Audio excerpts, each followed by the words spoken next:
So, guys, can you hear me?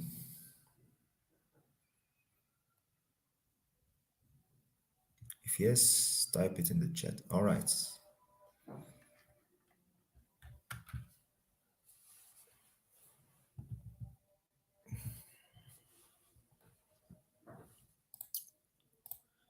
So, are we going to start now?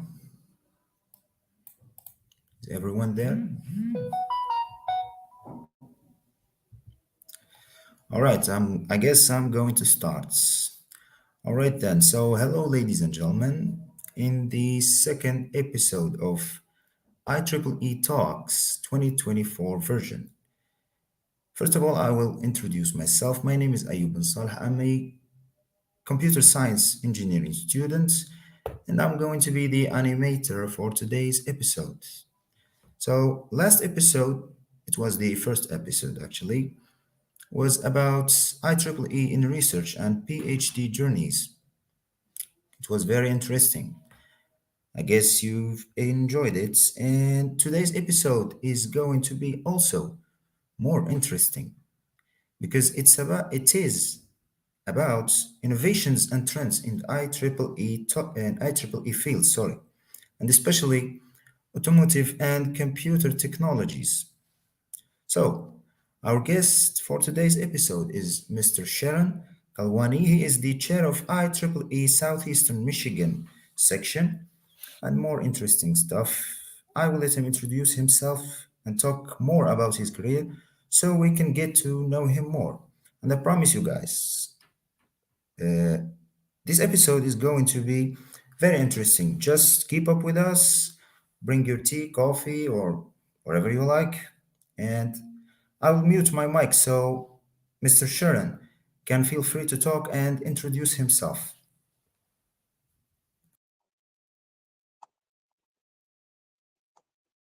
Okay, hello, can you hear me?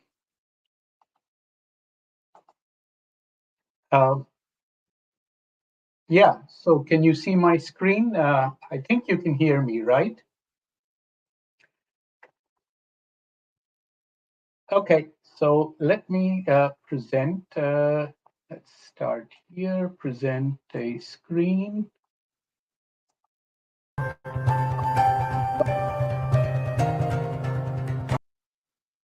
You're supposed to see that later, but no problem. Let me stop that one too. It's always fun, you know, when you have these kind of things happen. So 1 second, yeah, screen one. That's what I want you to see. There you go. Okay, now we're getting started. All right, welcome everyone, and this should be lots of fun. I do enjoy answering questions, so you can put them in the comments or chat live, and I'll do my best to answer. And as Ayub introduced me, yes, I'm with Southeastern Michigan. Another way to say that is Southeastern Michigan is where Detroit is located. And we like to think of Detroit as the automobile capital of the world. Our particular section here is a very large section. We have almost 3,000 IEEE members, out of which we have several who are members of the Vehicle Tech Society, and many more are members of the Computer Society chapter in Southeastern Michigan. That's our website. And if you Google, you'll find us all over the place. So with that, let me get started. A little bit about me. As I mentioned, I'm a senior member and member of the Society of Automotive Engineers, as well as ASEE, American Society for Engineering Education. I also help publish our newsletter. It's called Wavelengths, and we publish every month. And I enjoy teaching and been very active in the IEEE, as you can tell. Okay, so this is a talk about automotive, so I must give you a roadmap. I think that's a better word than outline. And really, the focus is how computers have slowly become part of the automobile industry. It started off small, and now it's a very, very important part of it. Um, if we start going into detail, we'll be here for 50 years. What I'll do is talk about 5 different areas where we can see the impact of computers in automotive. These are some of the 5 areas: ECUs and safety, which means when a car, to avoid a car crashing, we have a lot of systems and computers play a very important role. And then on your dashboard, what we call infotainment, information and entertainment together. And then nowadays, cars are having the capability to connect to infrastructure like traffic signals, transport signals, other cars, parking and navigation and all those kind of things. And then, of course, the most exciting, which is what we call autonomy, which means self-driving cars. We prefer the acronym ADAS, which is driving assistance system short. And then there's one other area that not many people talk about, but I'll touch upon them. So these are the 5 different areas. Okay, and of course, I'll try to summarize and hopefully stay within the time frame out here. So how did we get here? It's pretty easy to talk about. Cars are really mechanical devices, but slowly little electrical things entered in there, like little motors to help with the steering, little electrical for the headlights, and so on. And then from electrical, it easily transitioned into electronic controls. Then we started having touchscreen displays, HMI, human machine interface, stuff like that. And the biggest or more recent is sensor technology, so that it became part of the self-driving path, ADAS. And of course, from awareness, that became assistance. And now we have lots of other computers in there for other mechanical things like acceleration, steering, braking. And we actually have physical boxes out there that act like actuators or controls and things, talking to the computer. They're not even talking to you or using your brake pedal or steering wheel. The computer is doing everything. And so we'll track all of that stuff. And over time, these subsystems have become themselves platforms. A platform is a combination of many different components to look like a single entity out there to do advanced stuff. Now, the very, very first use of a proper computer, like a microprocessor that you all are aware of, actually went way back in the mid to late 60s for engine control. It was at that time called ECU computer, and the ECU stood for Engine Control Unit. Today, it's very convenient for us that ECU stands for Electronic Control Unit or Electronic Computer Unit, ECU, because there's now a microprocessor in everything. And the first time that happened was with Volkswagen, and they wanted to do electronic fuel injection.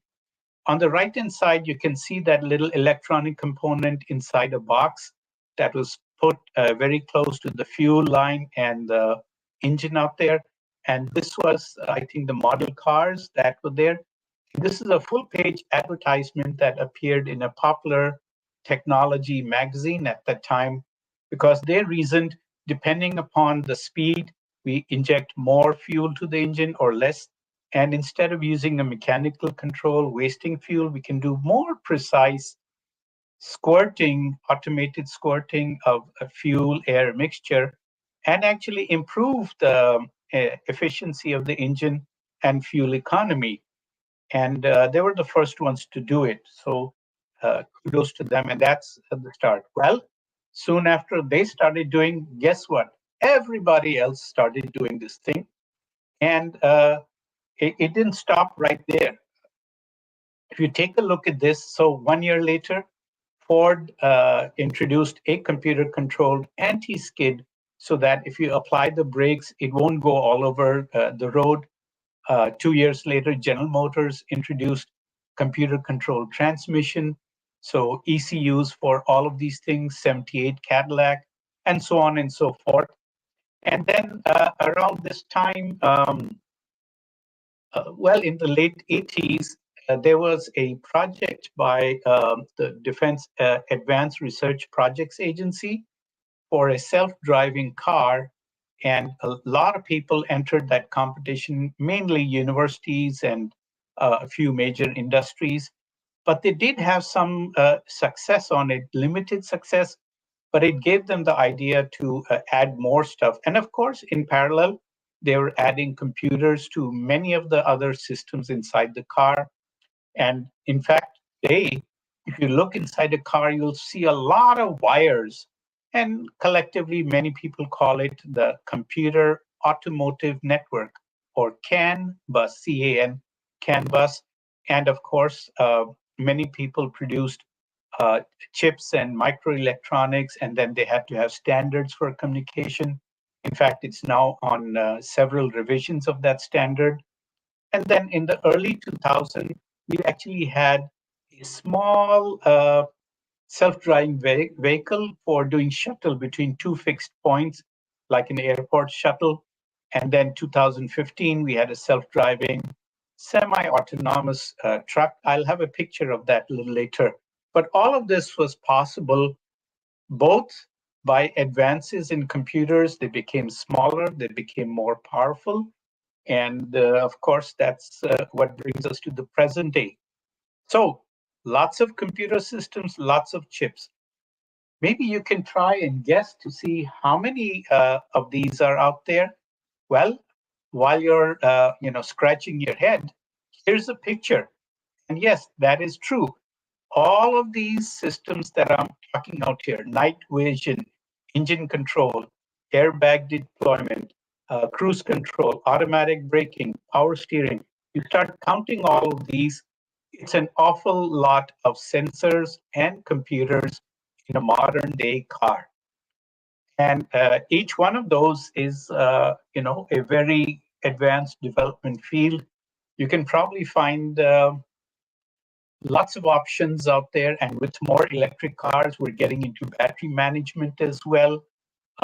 I mentioned cars talking electronically with the traffic system so they can collect electronic toll, navigation, security, all sorts of stuff. And all of them use computer chips or microprocessors to do lots of things. Now, to target or track how this growth happened, if you go back to 2006, there were approximately 13 ECUs on average in a car. It'll handle the braking, the electronic fuel injection, and a couple other things. 4 years later, it doubled.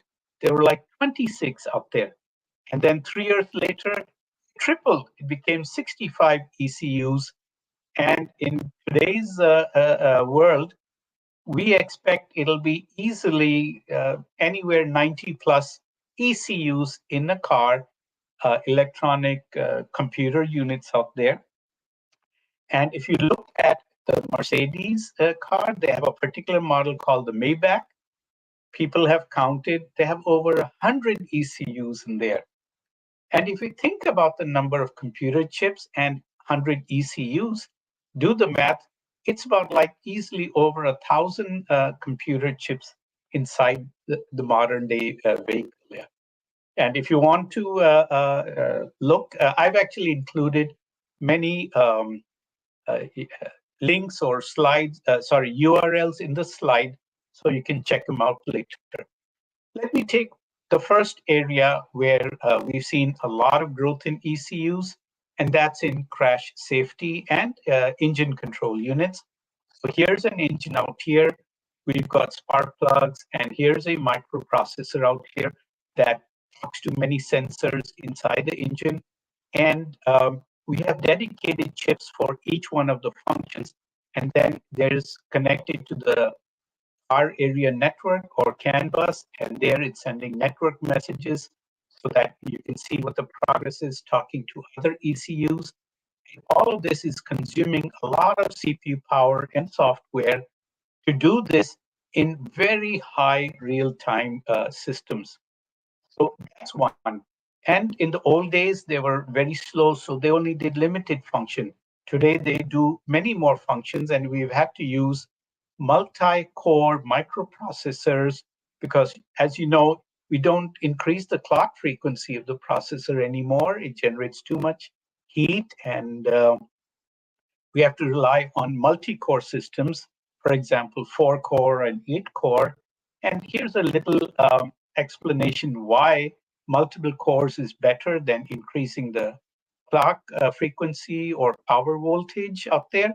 So we actually get 88% better performance from dual core than single core, even if we were to the crank up the voltage or frequency out there.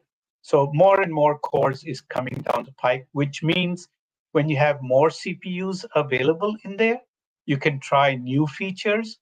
You can have different software within each core talk to each other. You can actually test many different scenarios, different configurations. You can write independent software because you do have little extra compute power out there. And of course, many different features and designs you can try before you actually commit to the production stuff. It'll be easy then with multi-core to take out a module, software module, or add another software module, so on and so forth. And we have standards for all of these things like AUTOSAR and ISO 26262, which is for crash safety. Now, I've been all along in the Detroit area, so I'm very connected with the automotive field. For a couple of years, I went out of the state. I actually worked in the Middle East for a few years. Then when I came back in 2012, I was quite impressed to see that infotainment, this is the second area. So on your instrument panel, just behind your steering wheel, you see all sorts of controls and displays, and people are doing a lot of work to put in the electronics out there. Things like plug in your music, have Wi-Fi, internet access, or apps. Here's an example of different display panels and your phone talking to it. And for this, of course, you need lots of electronics, lots of computers, lots of software out there. Here's a little survey from a few years ago when people are asked, we're going to put a lot of electronics in your dashboard, in your control panel. Which are the top things that you want? And easy to see, we want a touch screen so we can play music, navigate our cars, find out how our car is doing, Bluetooth, heads-up displays, USB ports, all these kind of things. Only a very small fraction said, we don't want those. And they're probably folks who have trouble, with their phones or computer, and they sort of dread having too much computer stuff show up in the car. But overwhelmingly, a lot of people wanted all these features. And this survey from folks in Germany, UK, USA, and China, which are the larger car markets, that's what they did. This, I think, was from 2015, and maybe it's time in 2025 to visit this and see what's the next thing out there.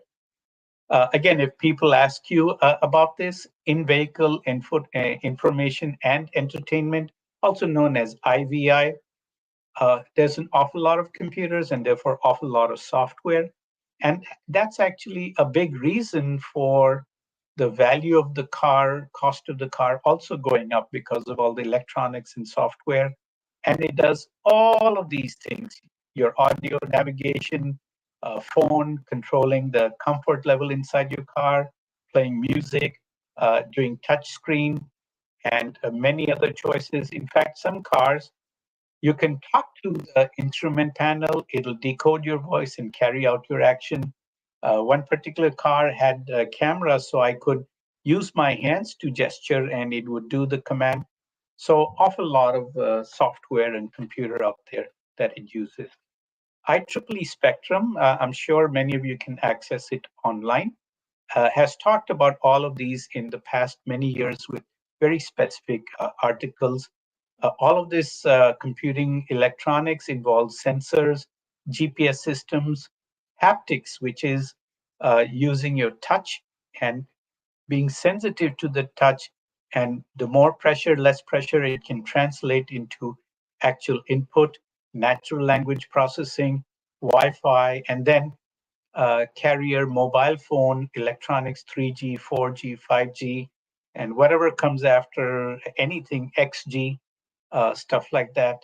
And the connected car, which is the car talking to everything else outside of the car through electronic airwaves. And of course, with all of this, apps are also increasing. Apps inside the car, apps inside your computer, apps inside your mobile phone, apps everywhere.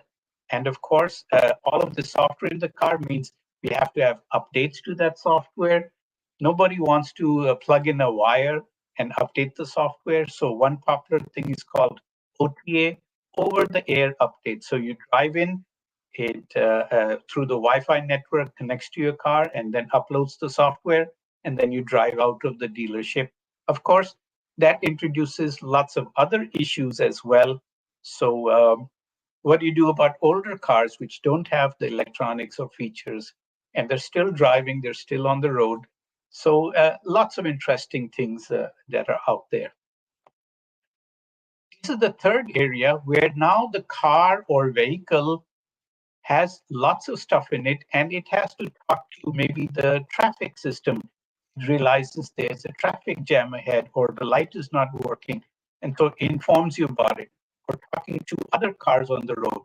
Or it gets an alert that there's a fire truck coming, and so it'll slow down so that you don't have a risk of collision. Or it can connect to the train system out there and know whether there's a train crossing, slow down, or the train is coming, you have to drop off someone, or there's a truck out here, or you're talking to another car as well.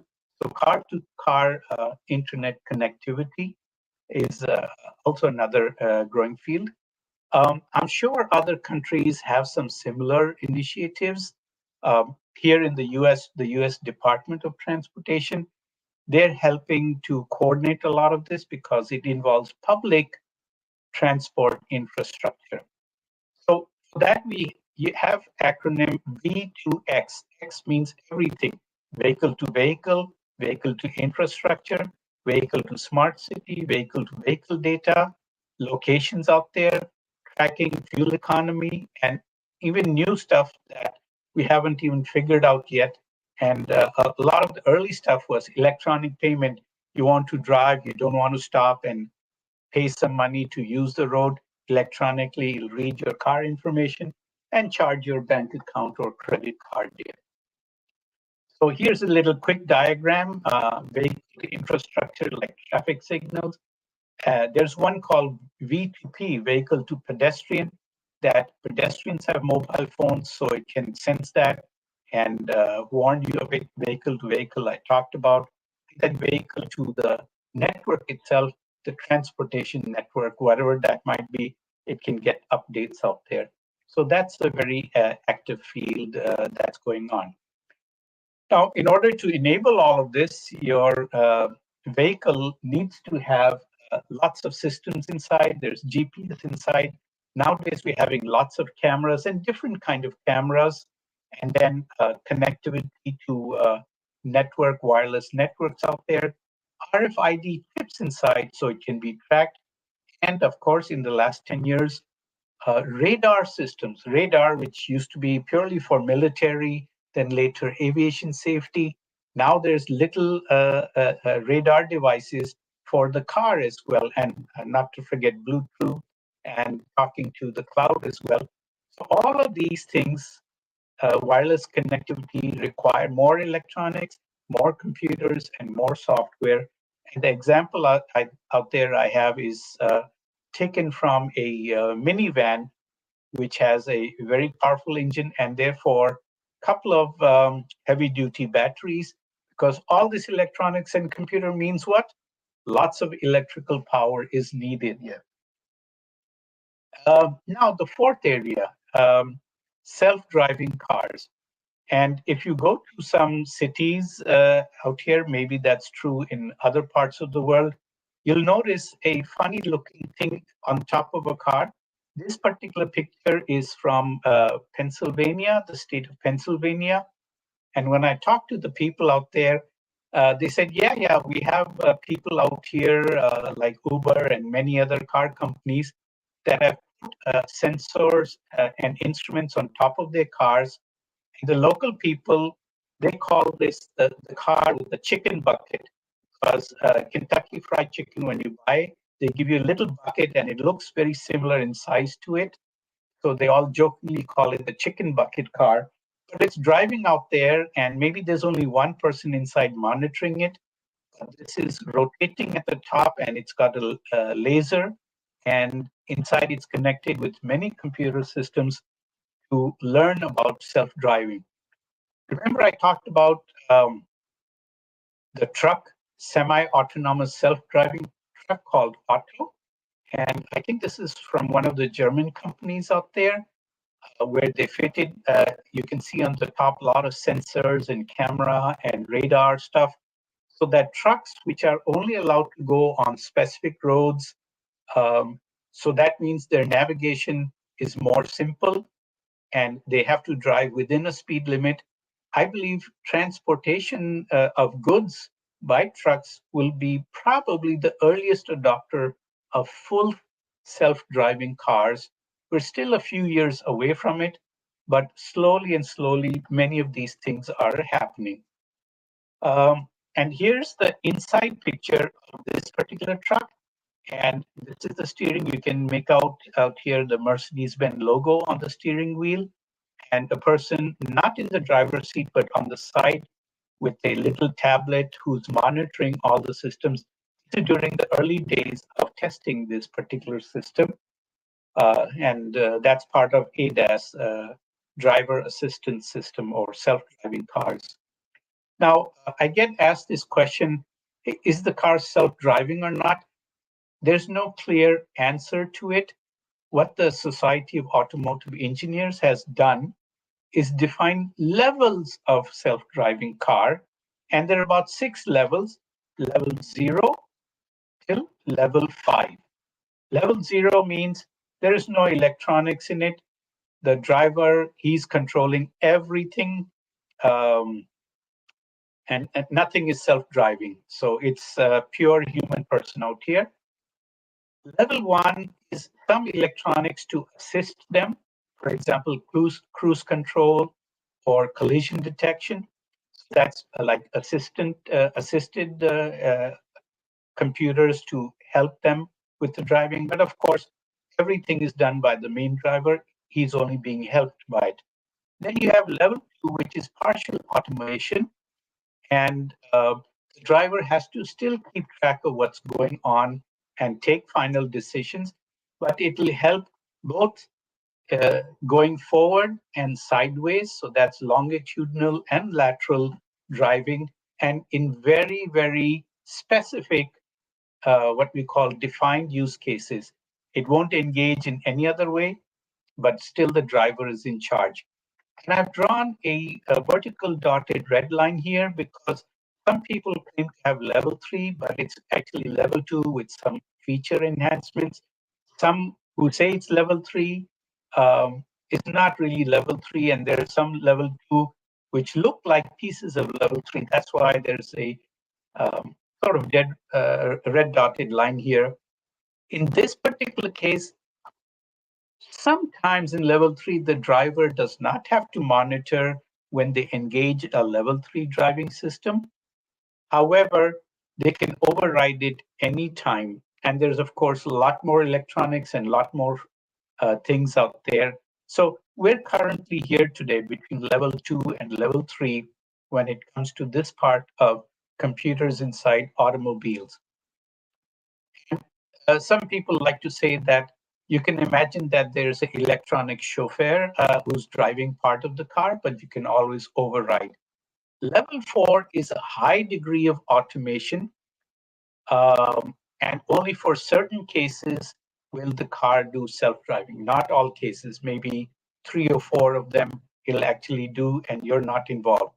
Level 5 is full automation, the kind you see in science fiction movies, where someone gets in a car and just says, please take me to this address, and stops paying attention, and the car automatically goes where it wants to go day and night, obstruction, slow traffic, heavy traffic, parks itself and gets you there. So level 5 is full automation. The human doesn't have to do anything except issue commands. That's it. Or the car can actually come inside. You can, on the phone, say, I'm here, come and get me. And the car will exit the parking lot and come and get you. That's level 5. But it's still a few years away. But at least you can see the kind of progress that's going on. Let me take a look at the chat and see if there's any comments and stuff. So far, none. So that's pretty good. But I expect questions. I have a question. I won't be happy. Yes, I have a question. Yes. So this might be a bit controversial, but how do you see the integration of AI in the automotive techs evolving in the next 5 years? Because we hear a lot about AI lately in the software side, but I don't know if there are any trends or techs that Yes. we should know about. Yes. So to give you a quick and short answer, what you hear about AI, it's not classical AI. It's not real artificial intelligence. I have a different definition for AI. I like to call it augmented intelligence or assisted intelligence. Today's AI is only possible because of lots of data behind it. It has used that data to learn a few things, and it can only do those things that it learned from the data. So if you give it bad data, it's not going to perform. So that's where we are today. Now, when it comes to the automotive, uh, it will come soon. I don't know when, 10 years, 20 years, 30 years. But in the car, you have limited space for computers and electronics. Today's AI system only exists in the cloud. They have many powerful computers and servers behind them. To work inside the car, it needs a lot of compute power, servers. We don't have enough space. We don't have enough electronics. So only limited AI is possible in cars today. Having said that, who knows, 5 years from now, there'll be more powerful computers, more smaller computers, and less demand on electricity so that they can fit in the cars. So that's a possibility, but today it's limited. I hope that answers your question. Yes, Okay, because thanks. that's why they call it generative AI. It's just machine learning models that are answering your questions. Yes, it generates the answers based upon the text you've given, but behind it is lots of databases. Yes, Where yeah, is the database inside the car? That's another issue. yep. Maybe it It's can talk impossible. to the cloud. No. Maybe it can talk to the cloud, but it requires network, electronics, electrical power, space, memory, high speed. In fact, we joke that if we keep adding more computers to a car, one day we'll have as many computers inside a car as we have inside a data center. So we won't call it a car anymore. We'll call it a data center on wheels. A moving data center. Yeah, there you go. Now let me get to some fun part. In order to make self-driving possible, you need all these sensors. In fact, there's a lot of activity. I'm sure you've heard of IEEE sensors, very active society. And we need lots of cameras like side camera, rear camera. What's their job? To help doing automatic parking, to detect if there's traffic, someone walking, and alert you. Or if it reaches a traffic stop, to look at the lights.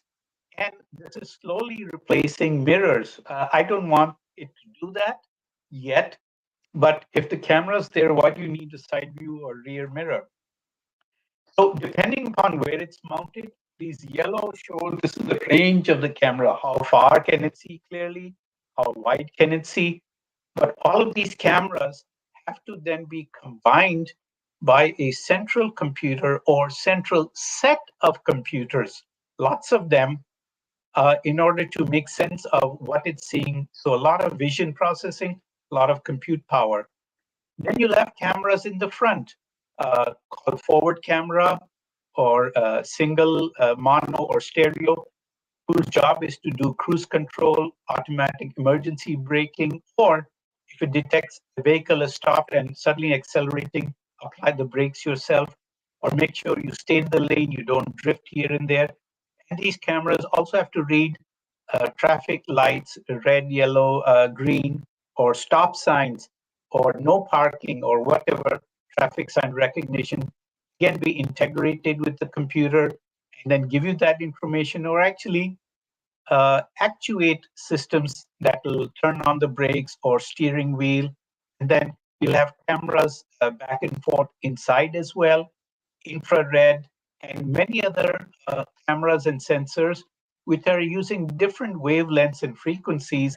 And all of these different things have to combine and be fed to a computer, a powerful computer with many, many CPUs in it in order to help with decision making. Think about it. You're using all of these to try to replace a human. That's why our human eye, our human ear, our human brain, it's a fantastically complex thing that biology is created, and through computers, we're trying to duplicate that. Um, and we've made a lot of progress, but there's still a lot more progress to be made. And this is that computer inside that can take all the laser, radar, image, camera, all the different cameras, all the different radars, and put it into, and remember, we call it ECU. So it's called fusion ECU because different wavelengths and different images in different formats, it has to combine all of these in real time. And inside this computer unit, technically several computers inside, it has to do all of this together. And then the self-driving parts of it can work. Now, at this point, I have a couple of videos. um, I, I tested it, it didn't work, and I figured out a solution. Being an engineer, that's my job. So I'll play the video, but I found out that the audio does not come across. So while the video is playing, I'll explain the video to you. So let's move forward. So this was a video from 5 years ago. Here's a car with some self-driving controls and sensors in it. As you can see, it's supposed to navigate itself and drive through these lanes. And this was actually done by a friend of mine. He and I worked in the same company. And then this was 20 years ago. He now works from NVIDIA. And this video is from NVIDIA, which makes a lot of the computers used for both artificial intelligence and self-driving electronics. And 5, 6 years ago, they were still developing the software and testing it. So let me try and play this video here.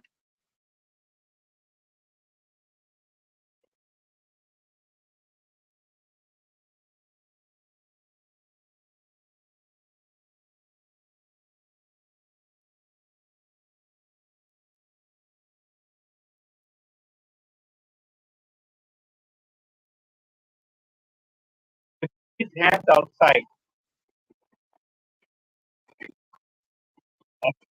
going over road construction accidents. Those are his legs here, right there.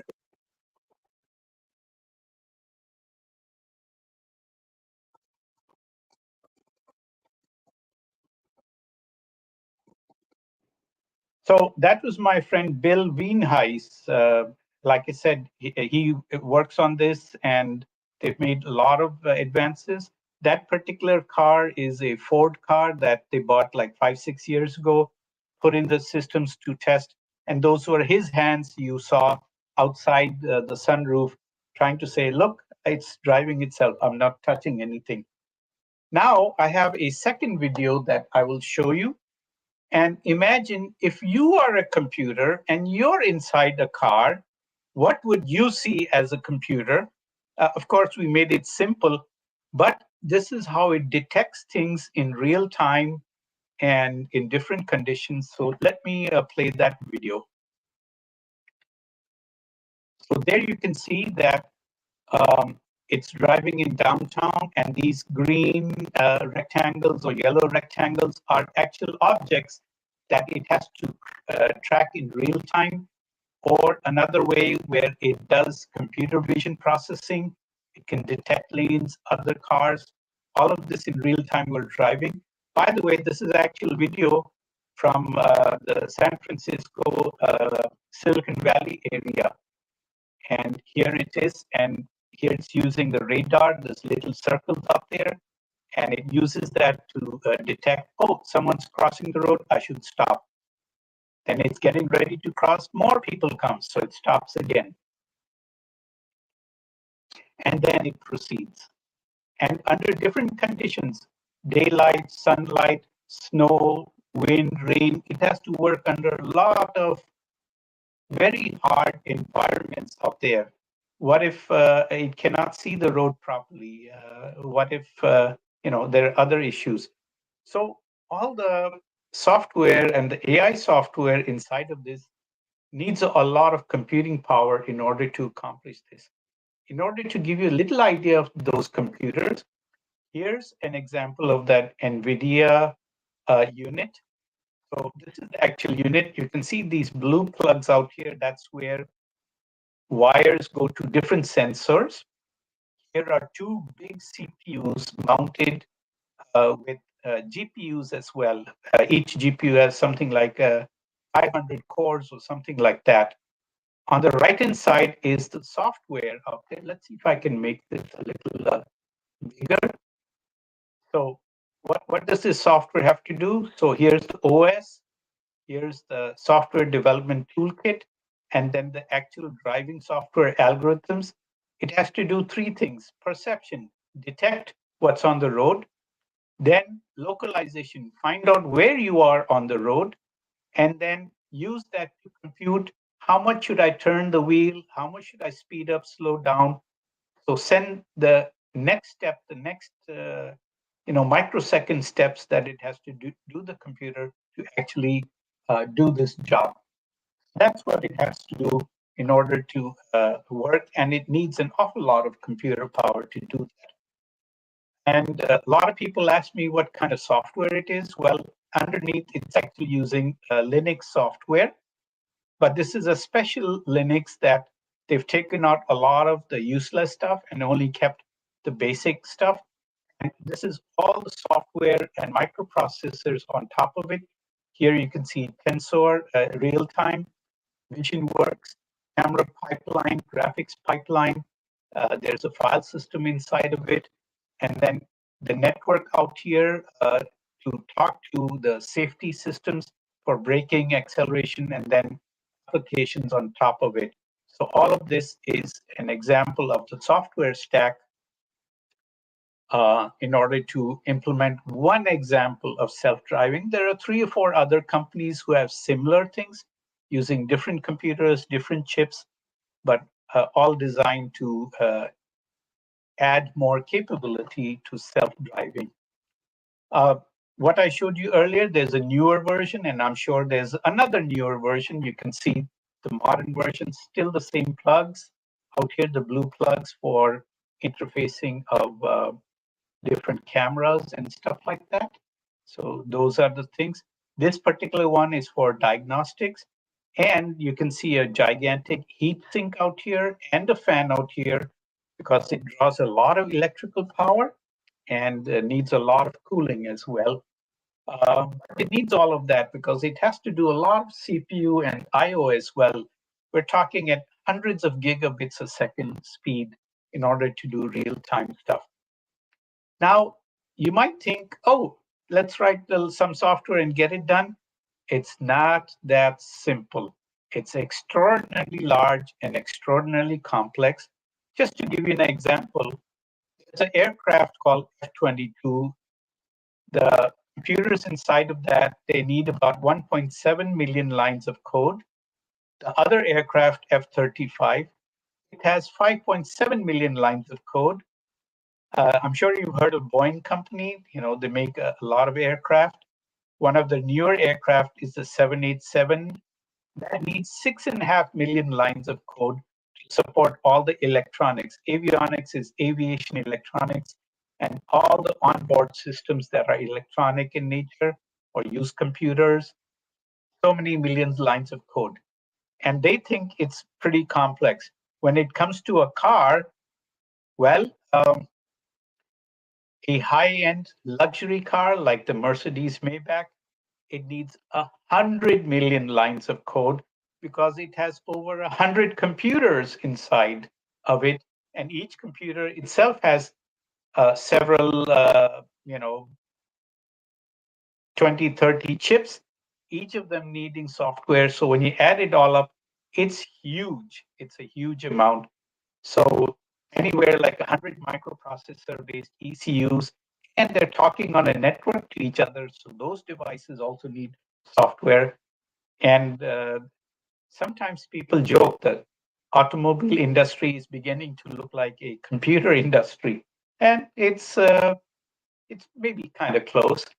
So if you want to know more about it, there's a Spectrum article on this, and you can check out this technology review.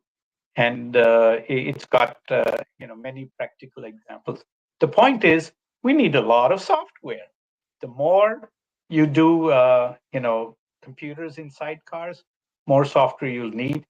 And I actually teach a lot of things: agile methods, root cause, Python, machine learning, C language, to many people around in this area, because when they enter this, sometimes they need all this extra software expertise.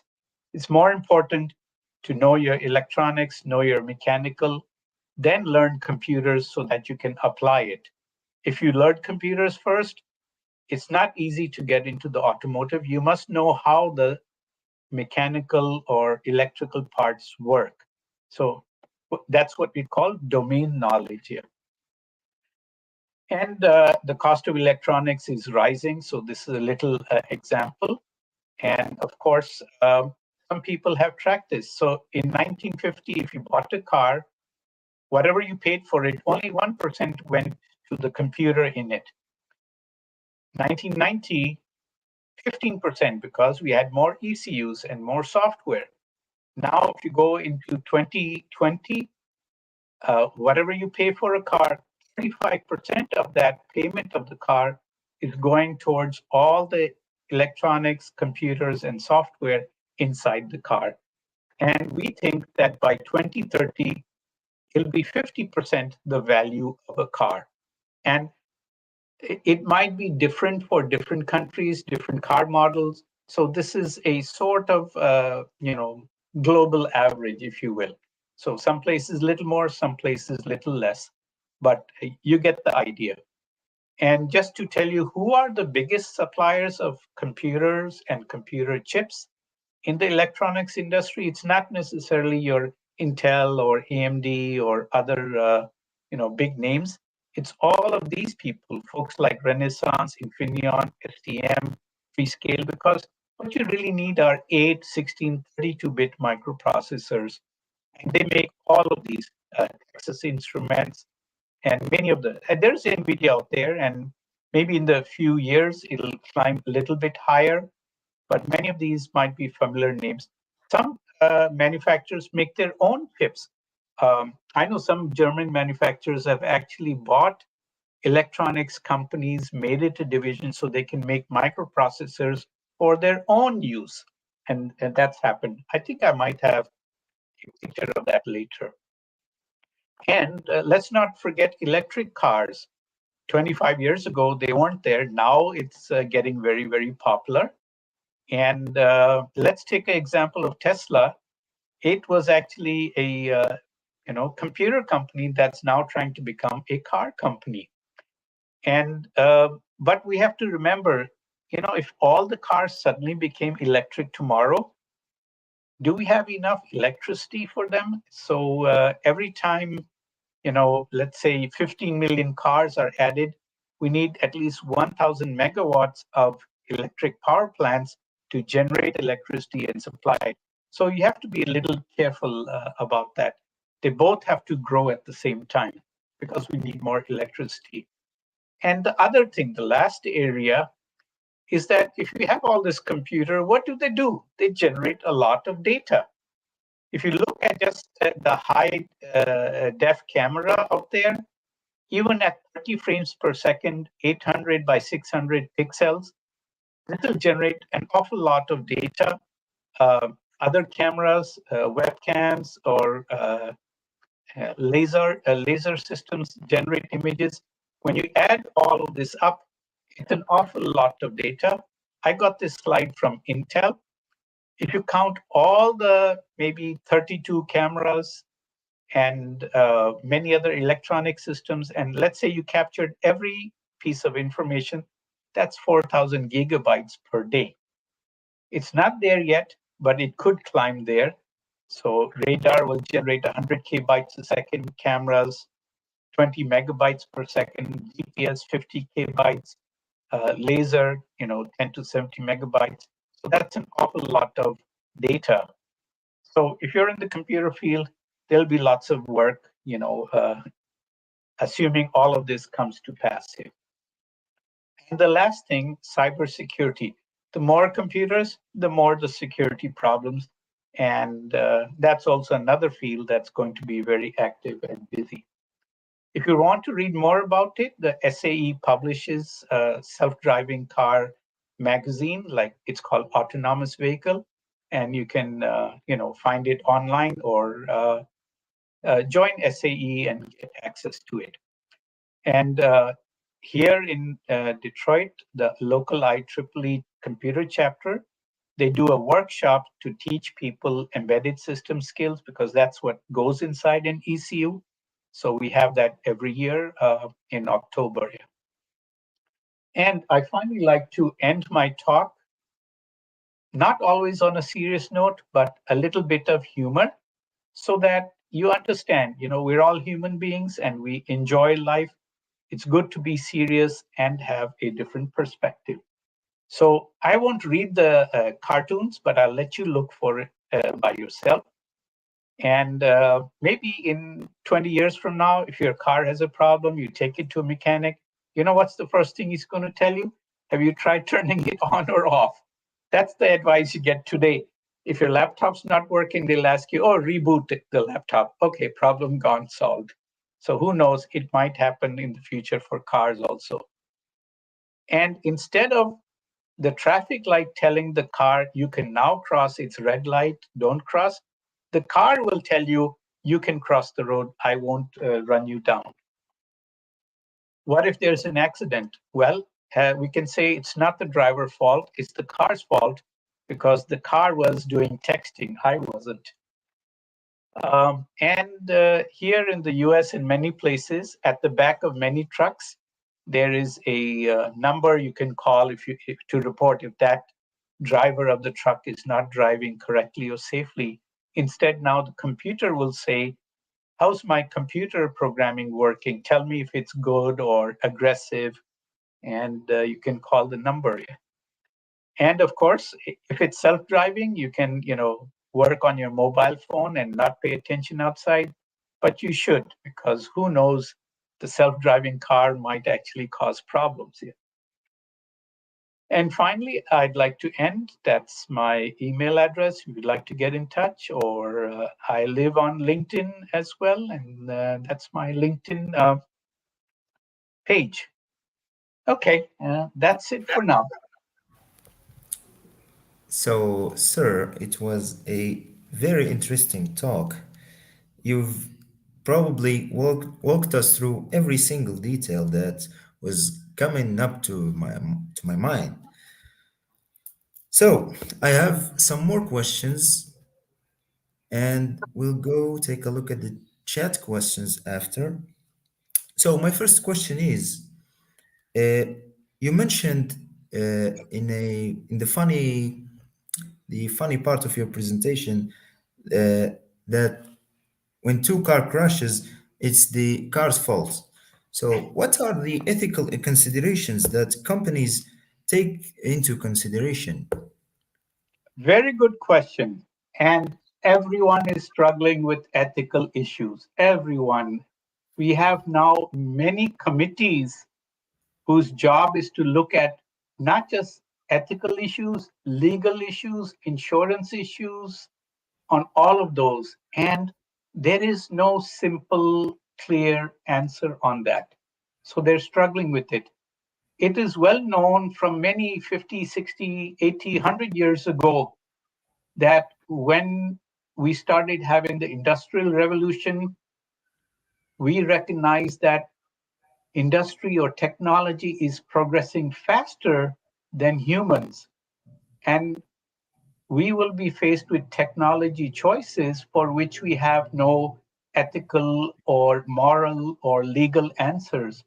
So it is my recommendation that let us not stop progress, but let us also raise human progress, ethical, moral, legal things out there. And that's very, very difficult, as you know, very difficult to get people to agree on this. So that's a tough question. There is no clear answer. All I can hope is that engineers also recognize this and tell society and people that you need to also recognize and make it clear what is legal, what is ethical or not, because we don't want to invent systems or technology that actually hurt society. As you know, the motto of IEEE is technology to help humanity. So that's a very important point. I'm sorry I don't have a better answer, but we all should recognize that ethical issues should go hand in hand and maybe take priority or importance. All right. It is fascinating but expensive on the nature and environment. The features that we get comes with. Sorry, I had a call. Sorry. As I said, the cybersecurity challenges for connected cars and how they can be addressed. Uh, it's two parts. We need to have more legal laws passed by countries.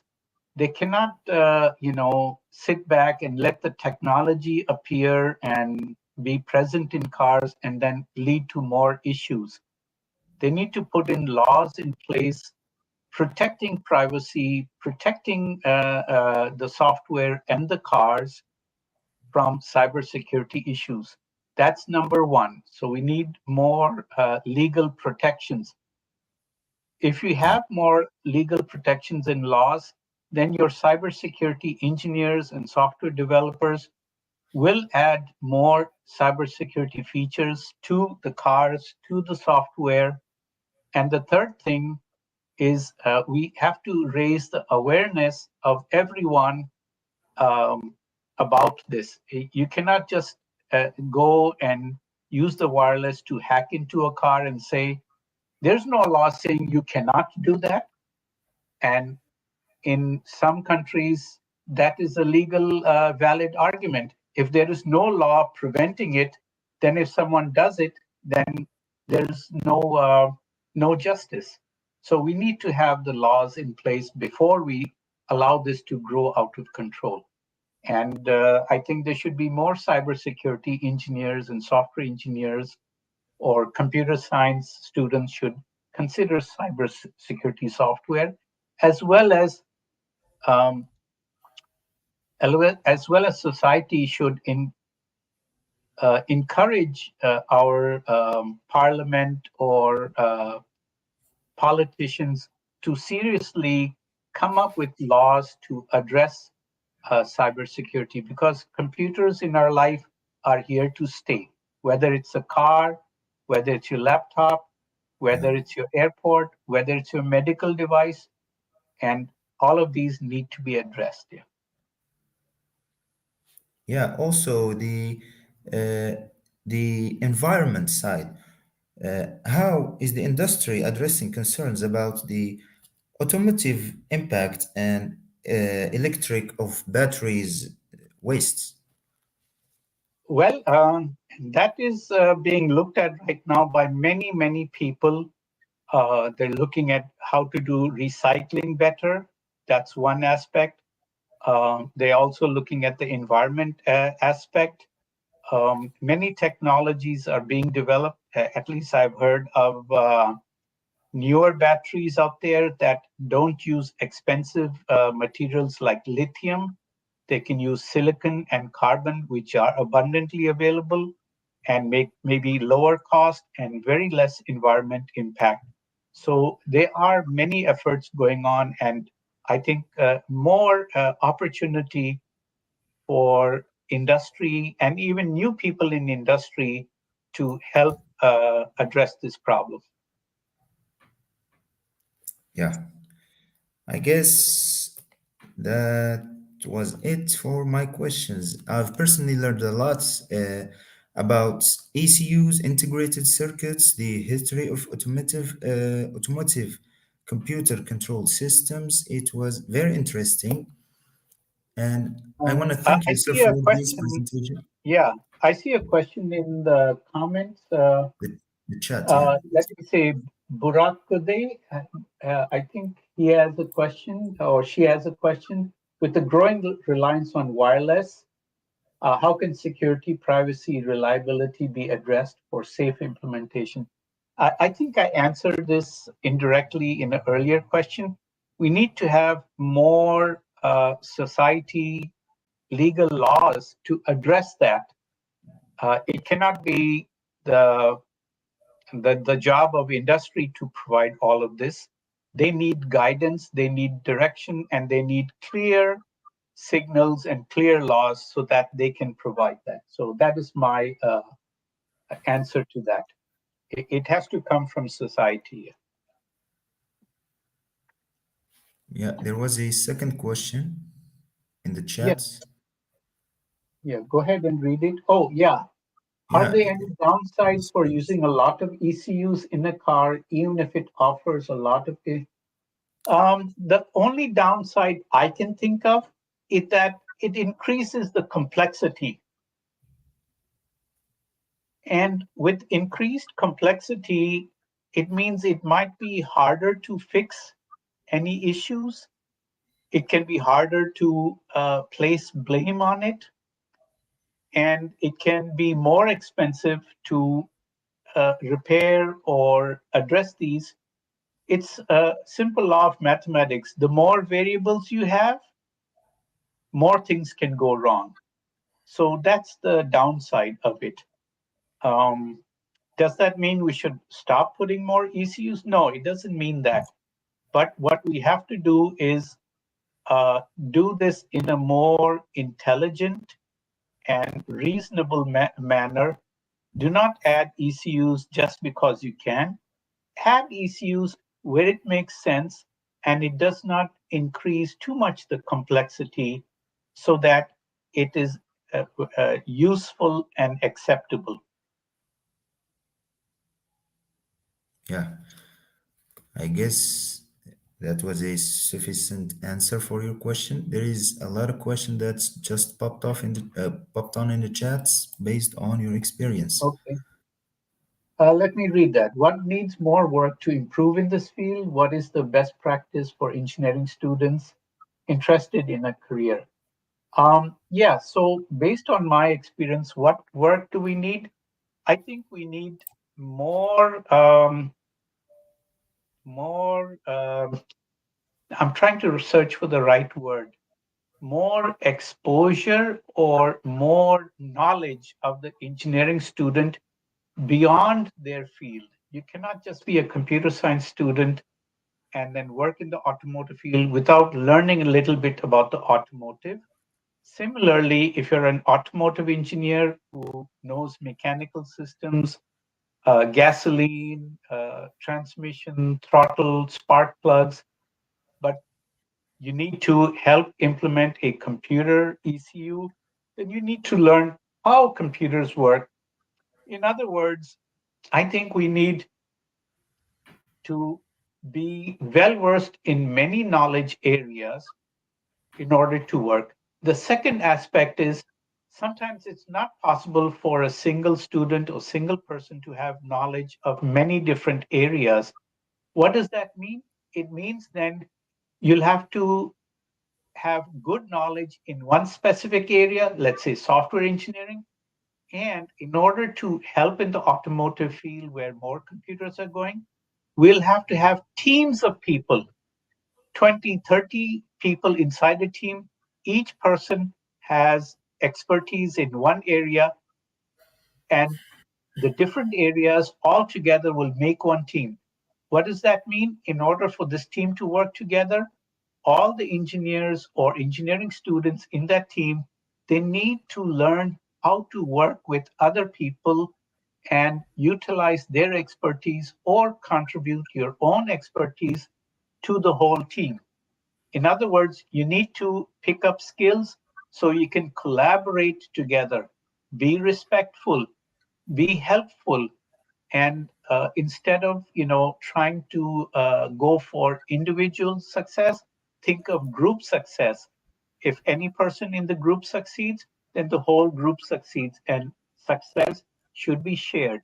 If there is a problem or failure, then it should not be put down to one single individual, but all of them should say, we understand, we will all work together to fix the issue or problem. So success, everyone shares it. Issues, problems, everyone works together to solve it. So that would be the other thing that engineering students of today and tomorrow should keep in mind, and universities and colleges should also help in that part of the future. Oh, there's Yeah, more questions. yes. So specific challenges and opportunities. Oh, there's never any end of challenges or opportunities. I would encourage you to learn things outside your own chosen field. The more, the better. And of course, pick up skills so that you can work in a team successfully. That's the two things I would say in all IEEE related technology. You might be a computer engineering student today, but you need to work with someone who's good at sensors. You need to work with someone who's good, excuse me, at AI. You need to work with someone who's a mechanical engineer who knows how brakes work and what are the things that can cause your algorithm to fail, tell you about the conditions. So those are the challenges that you should make as part of your scope, and be always open to new ideas. Yeah. You never know where a new idea will come from. Sometimes it'll come from outside your IEEE field. Yeah. Yeah, I guess that's it for your question, Umayma. Is there any more questions, chat, before we finish?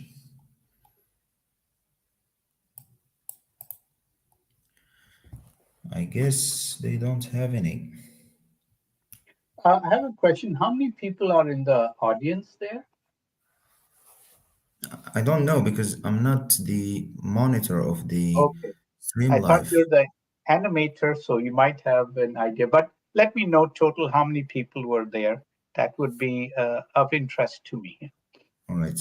It is a very, maybe very difficult topic to have more questions, to have more questions to ask or go deeper.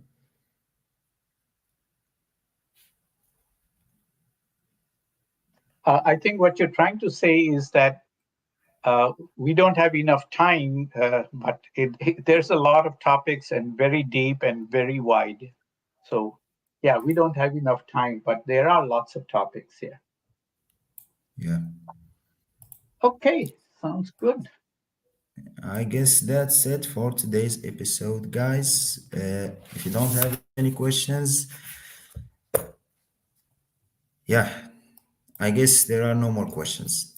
So, thank you, sir, for your fascinating presentation. We appreciate your presence with us in our second episode of the IEEE Talks. And see you in the next episode, guys. All right, thanks. Thank you.